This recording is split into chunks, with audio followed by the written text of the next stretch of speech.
നമസ്കാരം. സഹ്യ ന്യൂസിലേക്ക് സ്വാഗതം. താൻ ആരെയെങ്കിലും കെട്ടിപ്പിടിച്ച് 4 ലക്ഷം രൂപയ്ക്ക് വീട് പണിഞ്ഞു തരാമെന്ന് പറഞ്ഞാൽ ഞങ്ങൾ ചെയ്തോളാമെന്ന് പറഞ്ഞ് കേരളത്തിലെ മന്ത്രിമാർ അവിടേക്ക് ഓടിയെത്തുന്നതാണ് ഇപ്പോൾ കണ്ടുവരുന്ന പ്രവണതയെന്ന് കേന്ദ്രമന്ത്രി സുരേഷ് ഗോപി. പാലക്കാട് പട്ടികജാതിക്കാർക്കു വേണ്ടി സ്ഥാപിച്ച മെഡിക്കൽ കോളേജിലേക്ക് ആവശ്യമായ കാര്യങ്ങൾ സംസ്ഥാന സർക്കാർ ചെയ്തില്ലെങ്കിൽ അതിനു വേണ്ടുന്ന കാര്യങ്ങൾ ചെയ്യാൻ താൻ ഏർപ്പാടാക്കിയിട്ടുണ്ടെന്നും സുരേഷ് ഗോപി പ്രഖ്യാപിച്ചു. പാലക്കാട് കേന്ദ്രമന്ത്രിമാരായ ജോർജ് കുര്യനും സുരേഷ് ഗോപിക്കും BJP നൽകിയ സ്വീകരണ യോഗത്തിൽ പ്രസംഗിക്കുകയായിരുന്നു അദ്ദേഹം.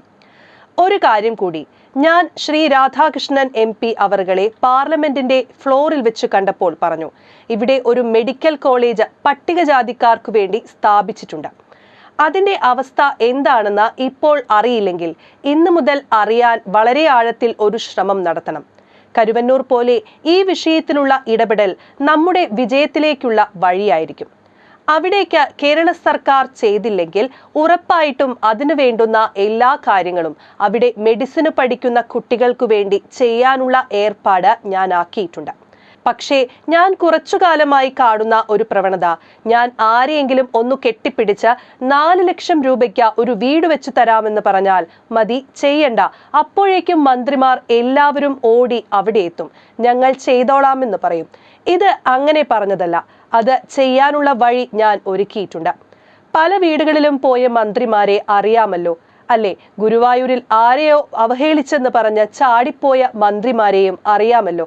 അവരെല്ലാം ഇനി അങ്ങോട്ട് വീടുകൾ കയറി ഇറങ്ങട്ടെ, മെഡിക്കൽ കോളേജിലെ കുട്ടികളുടെ അടുത്തു ചെന്നും വാഗ്ദാനം കൊടുക്കട്ടെ. അങ്ങനെ സംഭവിച്ചാലും സന്തോഷം. നമ്മൾ ഇത് നൽകി വിജയിക്കണമെന്ന് ഞാൻ ഉദ്ദേശിക്കുന്നില്ല. പക്ഷേ ലഭ്യത അത് പട്ടികജാതിക്കാർക്ക് നിഷേധിച്ചെങ്കിൽ പിന്നെ ഇവർക്കൊന്നും മറ്റേ നേതാവിന്റെ താങ്ങി അവിടെ വന്ന പാർലമെന്റിൽ ഈ സർക്കസ് കാണിക്കൽ ഒരു അവകാശവുമില്ല. വളരെ വ്യക്തമായി പറയുകയാണ്, വെറുതെ ഭരണഘടനയെടുത്ത് ഉയർത്തിക്കാണിച്ചുകൊണ്ടായില്ല, ഹൃദയത്തിൽ അതുണ്ടാകണം. പാർലമെന്റിൽ TV-യിൽ വരുന്നത് കൊണ്ട് ലോകം മുഴുവൻ കാണും, കുറച്ച് കയ്യടി നേടാമെന്നല്ല. ഹൃദയത്തിലുണ്ടെങ്കിൽ അത് ജനങ്ങൾ നിങ്ങൾ കാട്ടാതെ തന്നെ മനസ്സിലാക്കും. സുരേഷ് ഗോപി പറഞ്ഞു. News desk, Sahya news.